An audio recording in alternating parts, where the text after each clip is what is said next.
Oh, hey, it's Alan, and I am back with another San Antonio Tech Dad podcast, and we got Corey with us today. How you doing, Corey?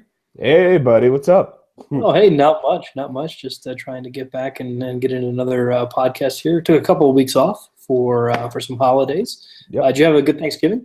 I did. I stuffed myself full of turkey and joy and Yes. all the things and slept. I hibernated for 2 weeks, is what I did to recover from everything. How about you? It was really good. It turned out well. We had two family members in the hospital. They're fine, Oh, wow. but we did. So it delayed everybody's travel plans. So instead of having Thanksgiving on Thursday like everybody else, we ended up having Thanksgiving on Friday.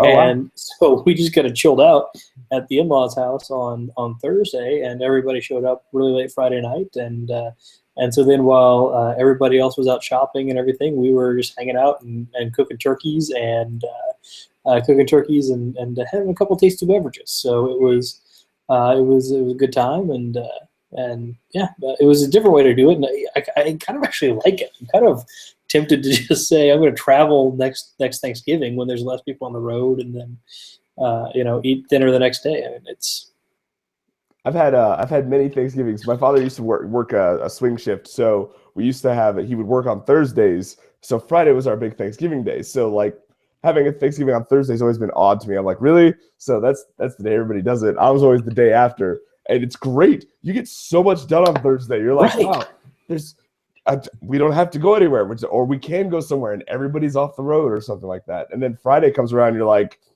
everybody's being crazy Black Friday shopping and all the stores are, but you're at home eating turkey, drinking cider. Everything's fine. It's an interesting dynamic. I vote for Friday being Thanksgiving. All right. Well, there you go. It's unanimous as far as we're concerned. So It's uh, official. there you go. It has been sanctioned. Now that's good.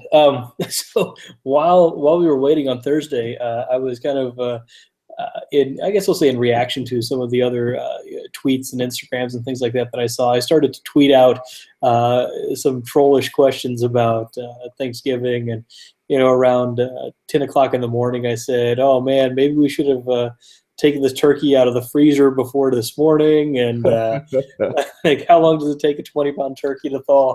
And people started. This is the nice thing about the internet, is that people started to uh, give us some legitimate and sincere answers, and I was really only trying to be facetious and rain on the parade of everybody else that was eating turkey on the traditional Thursday. So That moment of panic of like, oh no, Alan yeah, doesn't have the turkey done. Quick, Google Wikipedia and find out what yeah, we can do yeah. turkey cook today. I started to say, oh well, hey, look, I just found out that it takes only a couple of minutes a pound to fry a turkey, so I'm just gonna throw this thing in the fryer. And no, don't do that, Alan, don't do that. And what's the worst that can happen? Yeah.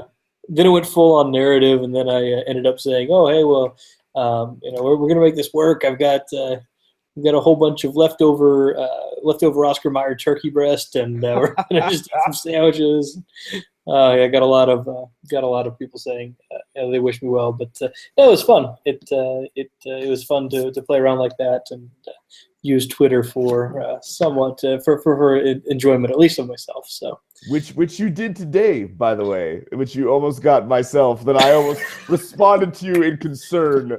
I was This is I was a little worried about you. I was like, oh, really, Alan? This is Really? yeah, this might be a habit. So today the tweet in question was, "Hey, does anybody know where I can pick up some Star Wars toys for Christmas?" And it's because everywhere. Julie, my wife, and I, we took off today. We both took off today to do a little shopping, and which is a great way to do it, by the way, because there's nobody out. And but every single store had Star Wars stuff. Everywhere it was just Star Wars, Star Wars, Star Wars, Star Wars, Star Wars, and you cannot turn around without getting something Star Wars. Saturated, absolutely saturated, and it's amazing. Like I went to the store the other day, and it's not even just toy sections now. It's novelty items. It's cover girl makeup. It's literally everywhere. And I don't get me wrong, Star Wars fan. I'm the biggest fan as much as the next fan. But wow, like it's in your face all the time. BB-8 is everywhere, and it's not even like the classic Star Wars stuff. It's all strictly Episode 7 right now, It is. and it's shocking. It's I don't know if they're just trying. I don't even remember there being that big of a push when they did episode 1, 2, and 3 for this Star Wars stuff. Even with pod racing, with episode 1 and all the Obi-Wan Kenobi stuff and Qui-Gon Jinn, not even close to what they're doing here. Like, it's such a big push. Yeah, no, I remember there was definitely some kind of some pushback against the the 1, 2, and 3 when they came out. Like, oh, I can't believe they're marketing this much. Right. And that is a drop in the bucket compared to what's out there now. It's just a massive amount of everything. Definitely, yeah, definitely things in bulk, and it's a little disturbing, a little bit. And then when you posted that question, I was like, wow. I was like, Alan, what are you living under a rock? It's everywhere. How can you? And I was like, oh, he's trolling me. And I was like, oh, so have you checked online? Which is great. I was like, because there's nothing there on Amazon at all. Nothing. Nothing. Not a thing. Yeah. You can get. Yeah. There's so much stuff. And it's just. It's not even. I mean, there's the action figures. There's lightsabers. There's reissuing, which actually you can get a Luke Skywalker lightsaber, not Anakin's lightsaber that Luke had in episode 4, but his own that he made in subsequent episodes. I guess he didn't make it till 7 or until 6, but yeah. So you can actually get that one, which I really haven't seen that one anywhere. It's not that common. So it was nice to see that one available, but it's everything. It's oh, hey, here's Yahtzee, but instead of putting numbers on the dice, we're going to put people's faces on the dice, Star Wars characters' faces on the dice, and there you go. And I mean, everything is Star Wars branded. So this is not the small straight you were looking for. Right. but that's the other thing, right? So I'm curious, is because with Lucasfilm and Disney owning the Star Wars franchise now, is that why we're seeing this big push? Is that why we're seeing so much marketing? Yeah. Because, I mean, when it was Lucasfilm, they were like, yeah, Star Wars stuff, toys, paraphernalia, do what you need to do. Disney's like, it's in your life, it's in your house, computer, day-to-day, restaurants, McDonald's. I'm like, oh, all right. Yeah, man, it's everywhere. Yeah. Well, and I actually checked something out recently. Maybe it was a couple years ago, but it was basically Disney's marketing strategy is to say, hey, we're just going to buy all of the things that are nostalgic for adults and take those. So they've got all of Marvel now, and they've got Star Wars, and they've got a couple of franchises that they can kind of allow us, people our age, to share with our kids and beyond. So I mean, it makes a lot of sense. Yeah. I think we've asked the question before. Are you going to? You're going pretty early on to see opening night. I'm there. I with all the marketing and it being everywhere and people trying to do spoil. I'm like, yes, I'll be there because I have to be. I would not be a Star Wars fan if I didn't go. So I'm really looking forward to it. Super excited. Are you going? Are you going to go? Yeah, so I actually think I'm grabbing Christmas Day tickets to take Marshall and my father-in-law, my 5-year-old and my father-in-law. They'll be around, so we'll go. Christmas Day and check it out, and it should be a good show. Hopefully that won't be too far out. That's only a week out, so it should be. Hopefully we won't get too many spoilers. Yeah. But regardless, it should be a great show. And I think it'll be mostly died down by that time. And I don't know, maybe it's because I'm on this kick of celebrating holidays out of order. Right. We're actually gonna have our Christmas dinner on the 27th, and then so now we're just celebrating Christmas in June. Yeah, as you do. So it should be. I think that I'd prefer to take Marshall that way. He's not. I don't know that I want to go with a giant crowd with the 5-year-old, but we'll go. So I think we'll go a little bit later, but still see it within that first week. Nice. Yes, looking forward to it. What? Let's see. I thought I had another question to ask you about Star Wars. Oh, I had a question for you. So on my last podcast, we had a large conversation about Toys for Life, which is a thing that Amazon does, and they do where they Toys to Life, where they do like Skylanders and Lego Dimensions, and those characters that you put on like little portal bases, and you basically get the little action figures that are a small fortune, amiibos, and you put them on the base, and they come into the game. Well, Lego's entered into this new world now, and with Christmas coming, it's this huge push. Mm-hmm. And we were discussing the Legos, and have you ever noticed, like, during the holiday time, the large Lego purchases, the huge ones, the big $40, $50, $120 Death Star and all that stuff is more justified for Christmas time than it is during the rest of the year? And especially, I say this because with Lego Dimensions coming out. So I went and priced out Lego Dimensions. I was going to buy the base kit, a couple of the expansions, and something for my daughter for Christmas. And then it came out to like $270. Like, that's a lot of money for a video game and some Legos. But in the back of my mind, I'm like, it's Christmas. Like, right.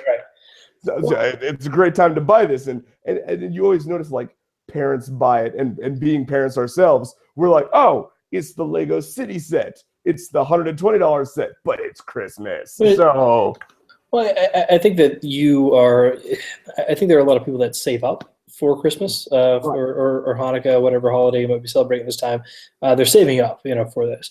A lot of people are getting year-end bonuses. I think this is why we live in the consumerized version of Christmas that we're in right now. But so I think that it's more likely that people would have that money allocated, right? Right. I'm going to buy my child a present that is, or some configuration of a present or presents that will be no more than $300, right? Yeah. Okay, so I can buy $301 toys or one $300 toy or some combination thereof.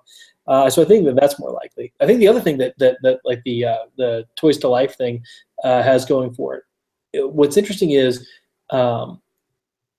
you could buy the base unit and say, hey, Grandma, buy this expansion pack, and hey, Grandpa, buy this one, and then Santa can come through on the others, and you can kind of spread that around, and not necessarily have to be in for the whole thing. Whereas a single Lego kit, it's $300 for the Death Star, and that's that. So, but don't you think that's interesting, right? Is that we have this conversation about, like, Toys to Life and spending the $300 and spending that on Legos, and the big purchases of the $100 and $200 sets.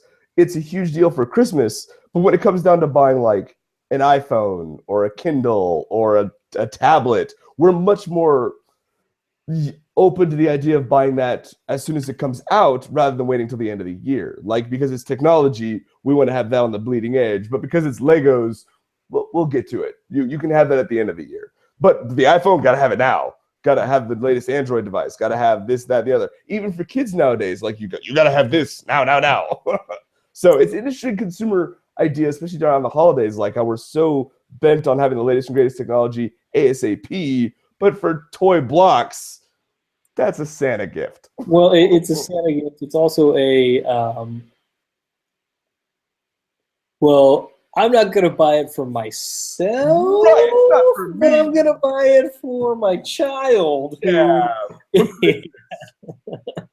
Yeah. So, but iPhone, I need the iPhone 6. I need the iPhone. Right? Me. Yeah, it's just an interesting dynamic. Like, I was interested in how we buy technology versus buying Lego bricks. The big difference in cost. I also think that there's when you boil it down to it, Lego bricks are toys, right? I mean, it's a toy, and I play around a lot on my phone, but it's still a device that I need to use to communicate with the outside world. True. Yeah, so I need some type of communication device, right? It doesn't need to be the flagship phone of the the most recent version of the flagship phone. It does not need to be that. But if I can get it, by golly, I'm gonna get it. Yeah, I'm gonna get it. So exactly.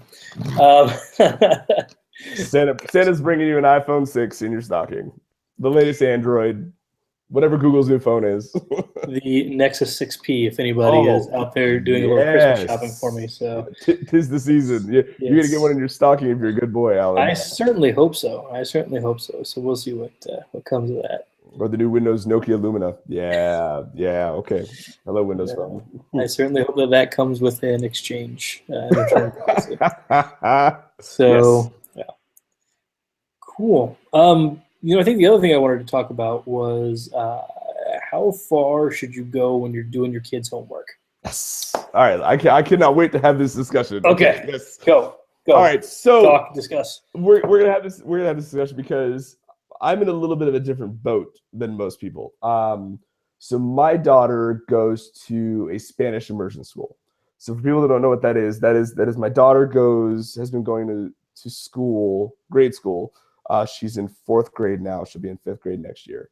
And every year has been a majority of Spanish. So the first year has been the lessons are taught in 90% Spanish and 10% English. And then 80% Spanish in 2nd grade, 20% English. And then now it's like science and math are taught in English, but everything else is taught in Spanish. But she's literally been having Spanish hammered to her. So she's 4th grade and she's almost 100% bilingual, which is fantastic. I couldn't ask for a better opportunity. I'm very excited for this. I can't do her homework. I'm the guy that she comes home and she's like, Dad, let's do this, writing assignment. And I'm like, hold on, let me whip out Google Translate because I have no idea what we're doing. She brings up English homework. I'm like, yeah, I got this. No, what do you need to do? Where are we going out with that? But so it's kind of a learning experience for me as well. But I feel that there's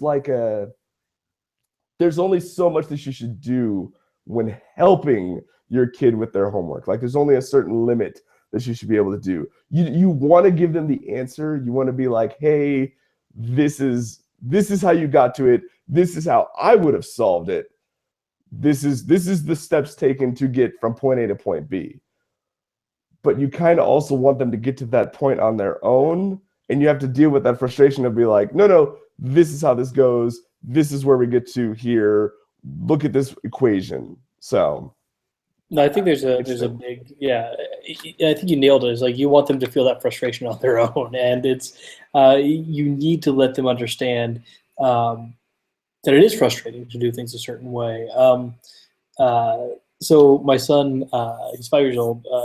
This is not exactly homework, but he decides he himself wants to buy his mom a gift for Christmas. So he brings down his piggy bank and just hands her the piggy bank. Like, that's not how you do it, kid. All right, here.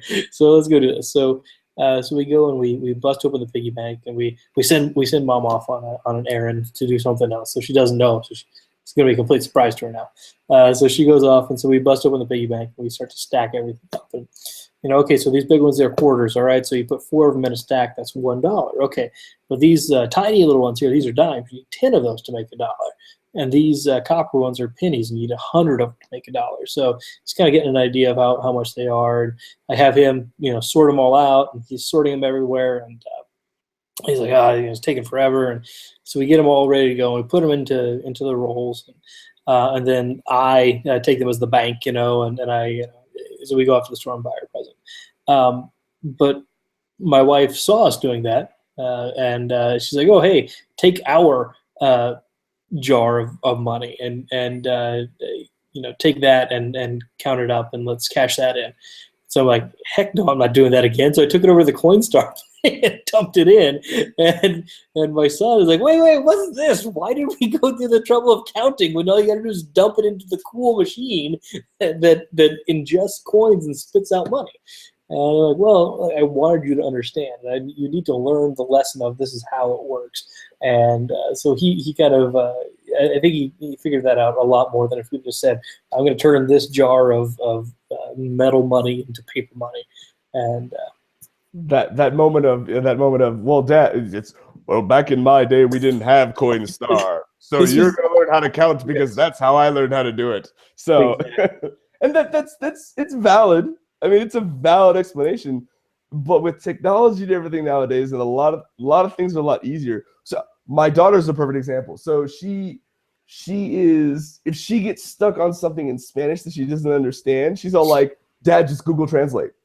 And I'm like, in my day, we didn't have Google Translate. We had to go find a Spanish to English dictionary. We had to look up the words and figure it out, and tenses and this, that. And I'm like, oh, that's not an option now. Like it's much easier these days. And I like the idea of Marshall just coming to you and being like, what can I get for this piggy bank? Yeah, exactly. What's this sound like? About $5? I've been throwing money into this thing for 5 years. It's got to be worth something. Then you have that lovely conversation. You're like, okay, you have like $3.50, but we'll buy something that's $5. And you're like, well, He had like 23. No, he had $31. What? He had $31 in that thing. Yeah. I have a single jar of change that has $31 in it. I would lose my mind. I'd be like, what have I been doing with my life? Yeah. Well, we had coins. Yeah, it's like, it's crazy. And it's 2015. Nobody has coins anymore. Nobody. I'm always shocked when someone's like, do you have 27 cents? No. Nobody has 27 cents. Just put it on my debit card. Swipe this. Thank you. I like to buy one stamp. No, I have one stamp. Thank you, sir. It's great. I have one Christmas card to give this year. Swipe. Yeah. But yeah, I think that when it comes down to homework and it comes down to things like that, you really just have to gauge yourself, and you really have to kind of take a step back and let a lot of it. There's going to be frustration. There's going to be tears. There's going to be just a kid banging their head against the desk because they don't necessarily get it. One of the big discussions these days is Common Core, which is the new teaching method that people are using for like math, right? And I still, as a dad of a fourth grader, I don't get it. I'm learning it. So like my daughter asked me, "Hey Dad, how do I do this?" And I do the old school way. I'm like, "I'll just do this and carry the 2 square, done." And she looks and she goes, "How'd you get to that?" And I'm like, "Oh, I did this." She goes, "That's not how we learned it." I'm like, "Oh, how did you learn it?" So then I kind of ask her to show me, and she goes through the steps, and then I'm learning what she's learning. And then I find that for homework, that's really helpful because they can show you the steps that they're seeing, and they can kind of see how to troubleshoot and like reverse engineer what they're doing. And then they can get to the solution. And you're just like, "That's right?" Question mark. You're welcome. Yeah, we got to the same answer at the end, so I'm going to say yes. Yeah. You're doing it right. Well, but yeah, it's interesting the way that it's interesting, like the new learning concepts and new teaching concepts on, especially these days. So step back, hands off a little bit, and don't worry, there will be tears and blood and all that other stuff, but you'll get through it. Yeah, we're doing okay. We're doing okay. So I mean, it's still kindergarten, and it's first semester of kindergarten. So I mean, it is very, very simple, and it's really math focused. Unfortunately, Marshall's very very math focused himself. So his homework doesn't take him quite as long as it possibly could. So so it's not as much that we have to help out with. Right now, the thing that I've been working on is he has a family project that he's supposed to work on with the family. It's like the homework literally says that I'm supposed to work on it, or Julie or somebody. This one they sent home a piece of green construction paper with a Christmas tree drawn on it, and said, "Decorate this tree with your family." Okay. So Marshall insisted that the Christmas tree be both prickly and have lights on it. Okay, so we talked about a couple of different ways we could do it, and as it turns out, Julie had been shopping and had found this tiny little, I'm going to say 4-foot long strand of LED lights on a tiny thin copper wire that's battery operated.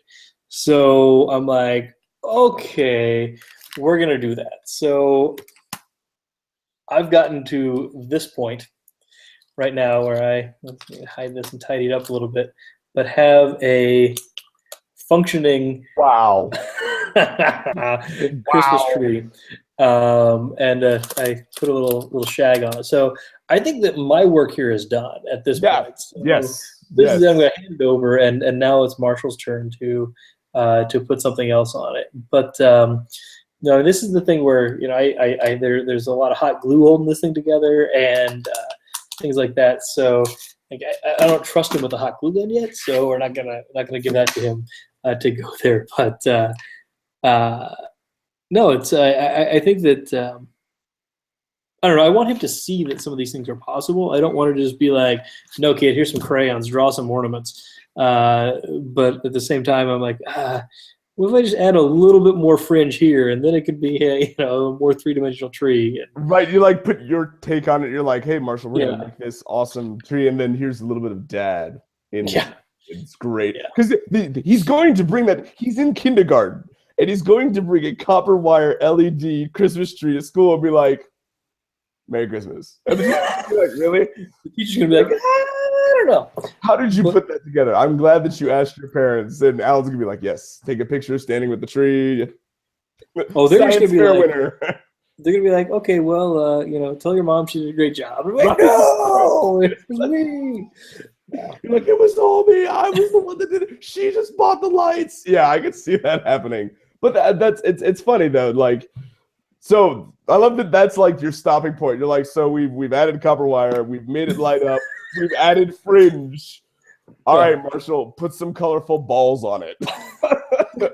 Put a little star at the top. Well, and so part of the thing is that we sat down with him and said, hey, well, what do you want to have on it? What are the things that you want to include on it? And so he was definitely in a planning phase, and we kind of assigned out the different pieces of it. So Julie's going to work with him. He wants tinsel, so got some sparkly pipe cleaners. So that's going to go on a little bit later.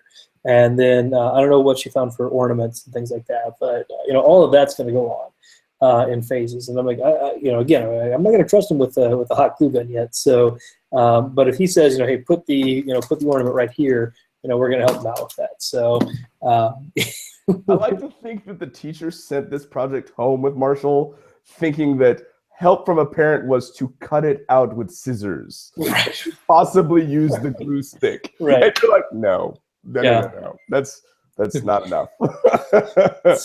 What can I do with electricity? I'm gonna more power. Yeah. Oh man, I turned into Tim Allen.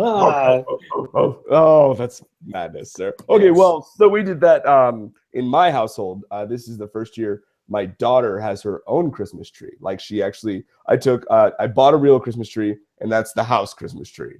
And then I have a fake Christmas tree that I gave her in her room.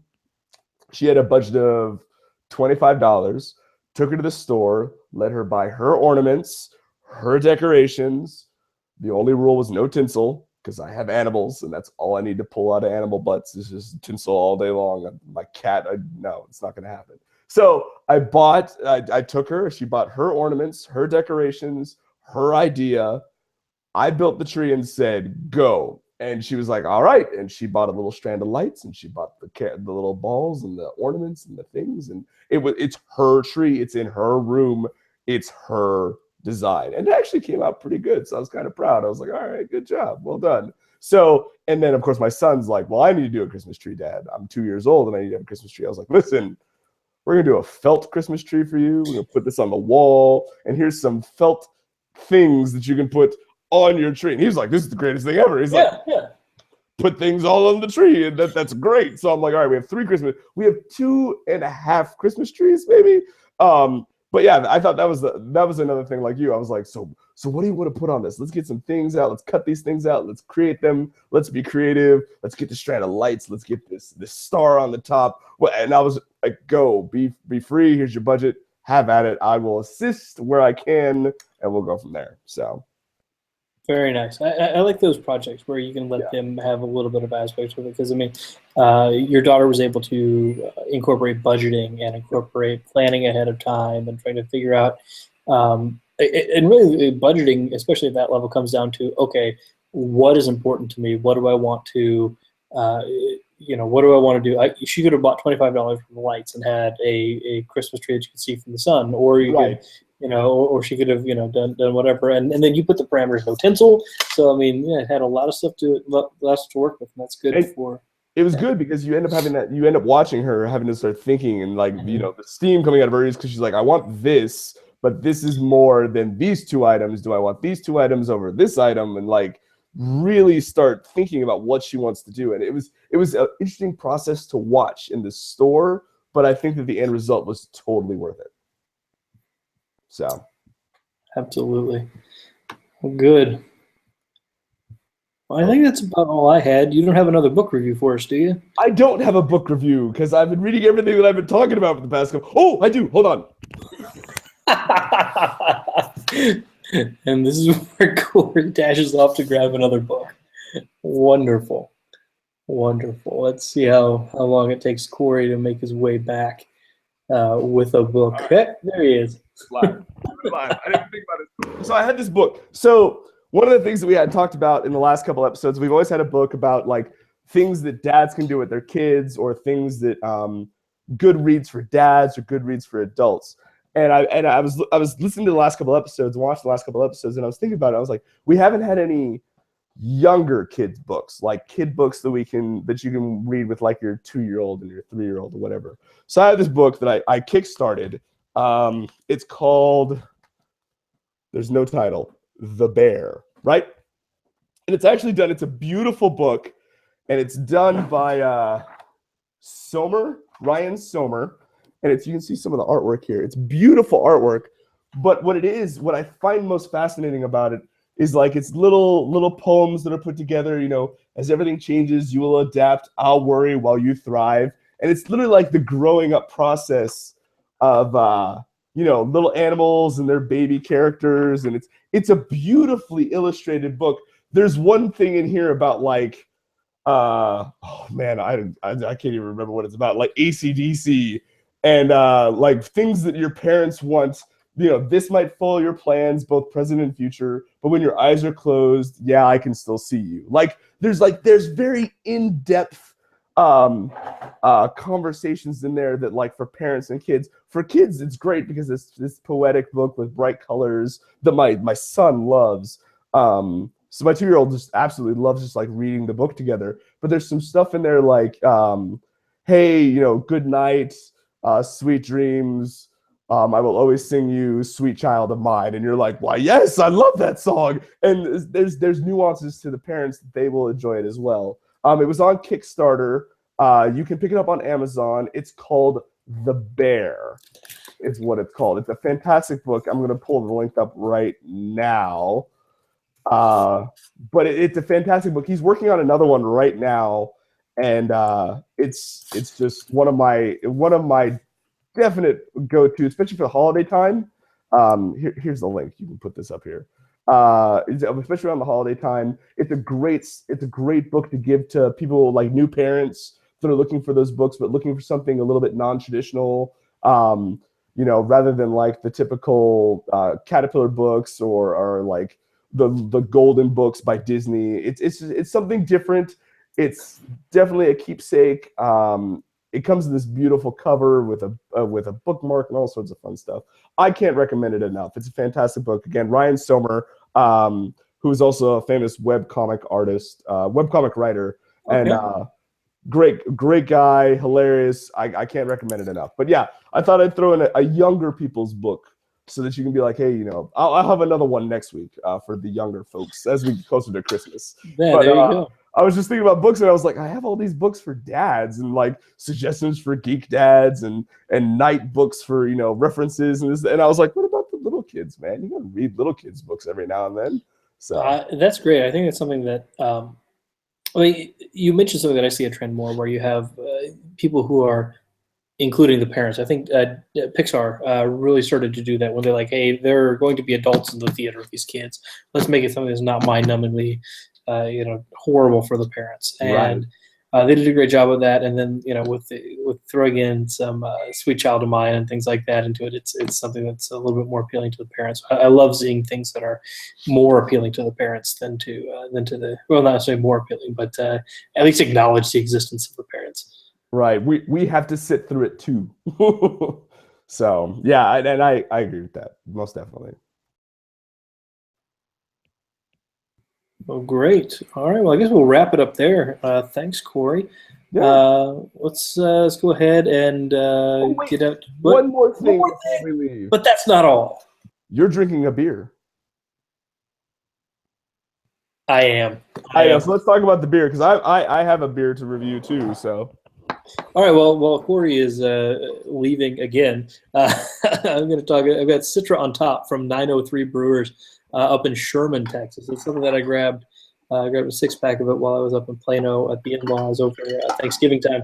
It's a really tasty beer. It's very, very hoppy, and I'm a big fan of it.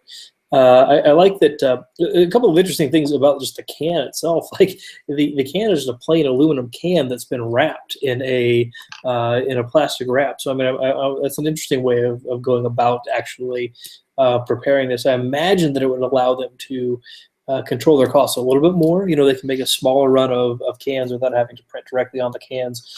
And then I like their pairing suggestions here. This beer pairs well with chicken fried steak, gorgonzola cheese, and fluffy floor cushions. So Fluffy floor cushions. That's fluffy amazing. floor cushions, yeah. And if you have a couple of these, I can see it becoming necessary for you to grab a seat on the floor. That's fantastic. All right, what's yours? Tell me yours. So I have a Goose Island Bourbon County brand stout in a non-labeled bottle, which is a little back label right there. It's a glorious. So I didn't know what I was going to expect. I'm a fan of the Goose Island series. They do have like the usual 6-pack series that you can pick up. They have an excellent IPA, but they have a specialty series. They have like the Sophia, which comes in like this glorious champagne bottle that you buy just because it looks fancy. And they just did this bourbon stout, and it's delicious, is what it is. Charred oak, vanilla, caramel, and smoke, and you definitely get all that flavor in there. Throw it in a sniffer, and you're good to go. It's aged in bourbon barrels, and you definitely get that flavor. You can drink this, and you're like, this is beer in bourbon, and it's so good. So I had some of it also over Thanksgiving, but for me it was you definitely have that bourbon flavor, but it's not a lot of the other bourbon stouts that I've had before, bourbon barrel stouts. It's like, oh, I'm drinking a shot of bourbon with a stout as the chaser. It's boozy, but it's not overpowering, and it was very nicely balanced. I was very happy. I was very happy with this one because, like you said, with most everything else that comes in a bourbon barrel, you get so much alcohol content. You're just like, well, I should have just had bourbon at this point.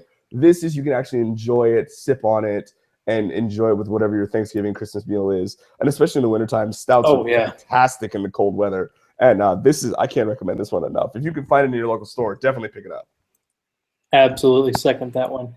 Well, I guess on that note, I can also mention I picked up both this Citra 903 Citra on top and the bottle of bourbon barrel stout that I had, Bourbon County stout that I had. I picked up the Specs in Plano, which is actually next door, or it's a couple of stores down from the Plano liquor store. And as we were getting ready to drive to Specs to pick it up, I said to my wife, we saw the signs out front, and I said, "Hey, babe, we don't need to go all the way into Specs. For me, I'm just going to go to this Plano liquor store right here." Oh, yes. Dad joke. I like that I didn't have to do it this week. Like I was like, golf clap. There you go. That's what the whole episode was leading up to. And on that note, I think we got into there. So, Corey, tell us real quick about where we can find you elsewhere. Besides here, you guys can find me on almost all social networking as Mythic Griffin. I do a lot of my social networking on Twitter. You can find me at MYTHICGRIFFON. Yeah, look me up. Check it out. My other podcasts, if you want to hear about all the latest video game news, at A Starting Point. That's A Starting Point. Or go to just Starting Point Podcast.